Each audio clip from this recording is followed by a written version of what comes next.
সারাদিন তেমন কোনো কিছুই খেতে পারিনি, মুখের রুচি একদমই নষ্ট হয়ে গেছে। এই জন্য সন্ধ্যার নাস্তায় ভাবলাম তাহলে ঝাল ঝাল কিছু একটা খাই, ভালো লাগবে। সরিষা ভর্তা আর শুটকি ভর্তা দিয়ে গরম গরম চিতাই পিঠা খুবই ভালো লাগছিল খেতে। 2 দিনের জ্বর, ঠান্ডায় মুখের রুচি তো নাই, আর শরীরটাও এত পরিমাণে দুর্বল হয়ে গেছে বলার মতো না। কথাই ঠিক মতো বলতে পারি না, নাকে তো কথা বাজে, তার ভিতরে গলার সুরও অফ হয়ে আসে। দুই একটা কথা বলে কণ্ঠটা একদম ফ্যাস ফ্যাস করে হাঁসের মতো, এমন একটা বাজে অবস্থা। গরম পানি তো তেমন খেতে পারি না, আর চা খাই না রাত্রে, তো এমনিতেই আমার ঘুম হয় না, তার ভিতরে যদি চা খাই তাহলে তো সারা রাত্রে আরো ঘুম আসবে না। গতকালকে সারাদিন আলহামদুলিল্লাহ খুব ভালো গেছে। রাতের দিক দিয়ে একটু খারাপ লাগতেছিল, আপনাদের ভাইয়া তো খুব গালাগালি করতেছিল যে তোমার শরীরটা এত খারাপ, তারপরও কি জন্য তুমি আমারে বলো না, আর পানিটা একটু কম ধরতে বলি, তারপরও বেশি করে পানি ধরো তুমি। আরে তো আর আসলে কোনোভাবে বোঝানো যায় না যে নিজের প্রয়োজনীয় কাজগুলো করতে গেলে পানি তো ধরতেই হবে, না ধরে তো আর আসলে উপায় নেই। পিঠাটা খাওয়া শেষ করে চলে আসছি রান্নাঘরে থালাবাটিগুলো ধোয়ার জন্য। সকাল থেকে রাত পর্যন্ত খাওয়া দাওয়া করার পরে থালাবাটিগুলো সবই এইভাবে পালা দিয়ে রেখে দিই। শরীর ভালো না থাকলে আসলে কোনো কিছুই ভালো লাগে না, আর কাজকর্ম তো হাতে উঠেই না। আজকে বাসায় নাস্তাও বানাইনি, বাহির থেকে কিনে এনে খাওয়া হয়েছে। এমনিতেই তো সকালবেলা ঘুম থেকে দেরি করে উঠি, আজকে আরো দেরি করে উঠছি। উঠে ফ্রেশ ট্রেশ হয়ে বাইরে থেকে নাস্তা এনে ওগুলোই খাওয়া দাওয়া করে যে একটা একটা করে থালাবাটি জমতেই ছিল, সেই জমতে জমতে সারাদিনে সন্ধ্যার পরে এতগুলো থালাবাটি হয়েছে। এখন এগুলো ধুয়ে রাতে রান্না বাড়া শুরু করে দিব। আজকে রান্নাও তেমন ভারী কিছু করবো না, শর্টকাট ভাবে যে রান্নাটা করা যায় ওইটাই করে নেবো। আপনাদের ভাইয়া বারবার বলে গেছিল শরীর বেশি খারাপ লাগে, তোমার রান্না বাড়া কোনো কিছুই করার দরকার নেই। আমিও ভাবতেছিলাম শরীরটা যদি ভালো না লাগে তাহলে বিকেল বেলা রান্না বাড়া করে রেখে তারপর খালামুদির বাসায় চলে যাব, যে পর্যন্ত শরীরটা সুস্থ না হয় ওই পর্যন্ত আর আসবো না। পরবর্তীতে দুপুরবেলা গোসল টোসল করে খাওয়া দাওয়া করে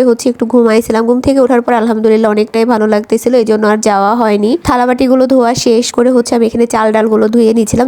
দুই চুলায় বসিয়ে দিয়ে সবকিছু কেটে কুটে নিতে নিতে ভাত আর ডালটা হয়ে যাবে। সবকিছু কেটে কুটে গোছ গাছ করে রেখে দিয়ে এর ভিতরে ডাল ভাত গুলো হয়ে গেলেও আমি বাকি রান্নাগুলো ইশারা নামাজের পরে করে নিব, যেহেতু এখনো 8টা বাজেনি, যার কারণে নামাজটা আগে পড়ে নিয়ে তারপরে রান্না করব। আগে রান্না শেষ করে নামাজ পড়তে গেলে আলসেমি লেগে যায়, তাছাড়া আবার নামাজও পড়তে ইচ্ছা করে না, যার কারণে আমি প্রতিদিন আজানের আগে সবকিছু কেটে কুটে গোছ গাছ করে রেখে দিয়ে নামাজ শেষ করে তারপরে রান্নাটা করে নেই। রান্নার পরে দেখা যায় তেমন কোনো কাজ থাকে না, শুয়ে থাকতে পারি বা মোবাইলে অনেক কাজকর্ম থাকে সেগুলো করি। ভাত তো বসিয়ে দিলাম, ডালের ভিতর যা যা দেয়া লাগবে সবকিছু একেবারে দিয়ে সেদ্ধ হতে বসিয়ে দিছি। এদিকে আমি যা যা কেটে নিব, এখন সবকিছু নিয়ে নিচ্ছি কেটে নেওয়ার জন্য। আগে থেকে মাছ আর সবজি ফ্রিজ থেকে বের করে রেখে দিছিলাম, এখন কেটে নিলেই হয়ে যাবে। মাছগুলো বরফ ছুটে গেছে, এখন এগুলোকে একটু লবণ মেখে রেখে দিব। সবকিছু কেটে কুটে তারপর মাছগুলোকে ধুয়ে নিব ভালো করে। আজকে আমি যা যা রান্না করবো সবকিছুই আমার এখানে একদম কেটে ধুয়ে গোছ গাছ করে নেওয়া হয়ে গেছে। এখন এগুলো এইভাবে রেখে দিয়ে তারপর আমি চলে যাব আমার রুমে। রুমটা গুছিয়ে নামাজ শেষ করে তারপরে আমি রান্নাটা করে নিব। সবকিছু কেটে গোছ গাছ করে নিতে নিতে আমার ভাত হয়ে গেছে, ডালটাও সেদ্ধ হয়ে গেছে। তো ভাতটা মার গেলে তারপরে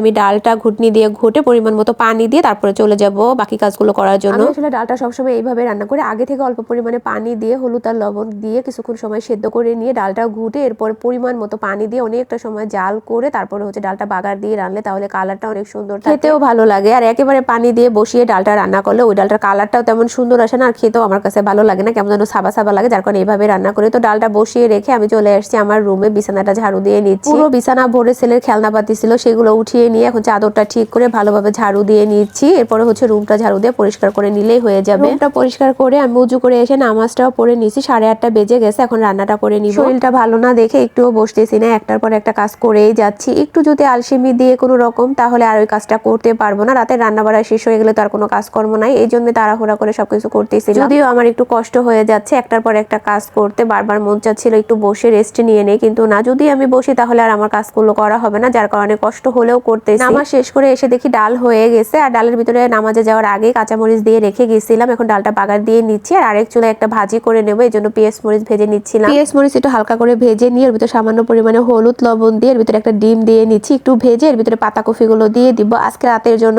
ডাল, পাতাকপি ভাজি আর সরপুঁটি মাছ বোনা। এমনিতেই তো আমার শরীরটা তেমন ভালো না, তার ভিতরে আজকে অনেক বড় একটা দুর্ঘটনার থেকে বেঁচে গেছি, আর সেটা পরবর্তীতে শেয়ার করতেছি। আগে রান্না বাড়া গুলো করে নিই। ডাল তো বাগার দেওয়া হয়ে গেছে, এখন এখানে পাতাকপি গুলো আমি দিয়ে নিচ্ছি। পাতাকপি গুলো একটু ভাপ দিয়ে নিলেই ভালো হতো, কিন্তু সেদ্ধ হতে তো এখন তেমন একটা সময় লাগে না, যার কারণে আমি একেবারে কাঁচা বাগার দিয়ে বসিয়ে দিলাম। এখানে আমি মাছগুলো ভেজে নিচ্ছি, একটু বড় সাইজের সরপুঁটি এগুলো। এর আগে একদিন রান্না করছিলাম সবজি দিয়ে, কিন্তু আপনাদের ভাইয়া খেতে চায়নি। কাঁটাওয়ালা মাছ ও একটু মশমশা করে ভেজে দিলেই বেশি পছন্দ করে, কিন্তু শুধু মাছ ভাজা দিয়ে আসলে রাত্রের বেলা কিভাবে ভাত খাবে, যার কারণে একটু বোনা করে দিব। ভাজতে ভাজতে ওইদিকে আমার পাতাকপি ভাজিটাও হয়ে গেছে, এখন একটু ধনিয়া পাতা দিয়ে নামিয়ে নিলেই হয়ে যাবে। যে কোনো ভাজি হোক, ভর্তা হোক কিংবা তরকারি হোক, রান্না করার পরে ধনিয়া পাতাটা দিলে আসলে দেখতেও অনেকটা ভালো লাগে, আর ঘ্রাণটাও খুব সুন্দর আসে। মাছগুলো ভাজা হয়ে যাবার পর ওই তেলের ভিতরে একটু পেঁয়াজটা ভেজে এখন মশলাগুলো দিয়ে একে একে কষিয়ে নিব। মশলাটা কষানোর পর পরিমাণ মতো ঝোলের পানি দিয়ে ফুটিয়ে নিয়েছে, এখন এর ভিতরে মাছ আর টমেটো গুলো দিয়ে নিব। এমন একটা ঝোল রাখবো না, একটু আঠালো আঠালো ভাব হলেই ধনিয়া পাতা দিয়ে নামিয়ে নিব। একটু ভিজা ভিজা ঝোল রাখলে দেখা যায় আর খাওয়া হবে না। এমনিতেই তো সরপুঁটি মাছে প্রচুর পরিমাণে কাটা থাকে, অতিরিক্ত কাঁটালা মাছ তো আমারই খেতে ইচ্ছা করে না, আপনাদের ভাইয়ের কথা কি আর বলবো। তো যাই হোক, এখানে মাছটা রান্না করা শেষ, আমি ধনিয়া পাতা দিয়ে এখন নামিয়ে নিব। টাকা দিয়ে যেহেতু কিনে নিয়ে এসেছি, এখন তো ফেলে দেওয়া যাবে না, যেভাবেই হোক খেয়ে ফেলতে হবে। আর এই যে দেখেন রান্না বাড়া পুরোপুরি করা শেষ, পুরো রান্নাঘরটাও আমি পরিষ্কার করে থালাবাটিগুলো ধুয়ে নিছে। আর এই যে দেখেন আমার ফ্রাই প্যানের অবস্থা, রান্না বাড়া করলাম তখন আর ছুটে যায়নি, যখন এটাকে ধুতে আসছি ওই সময় ছুটে গেছে। তেল থাকা অবস্থায় যদি ছুটে পড়ে যেত তাহলে তো আমার হাত পা পুড়ে যেত। আসলে আল্লাহরই রহমত যে ধোয়ার সময় ছুটে গেছে। মনটা এত খারাপ হয়ে গেছে, শখের জিনিসটা খুবই শখ করে এত ছোট একটা ফ্রাই প্যান 1200 টাকা দিয়ে কিনে আনছি, যদিও 2 বছর হয়ে গেছে, এখন এটা আনতে গেলে 1200 টাকায় পাবো না, কিন্তু শখের জিনিসটা পুরোপুরি 2 বছরও ব্যবহার করতে পারলাম না, এর আগেই নষ্ট হয়ে গেল। এটা যে টাকা দিয়ে কিনছি ওই টাকা দিয়ে 5টা সিলভারের কড়াই কিনে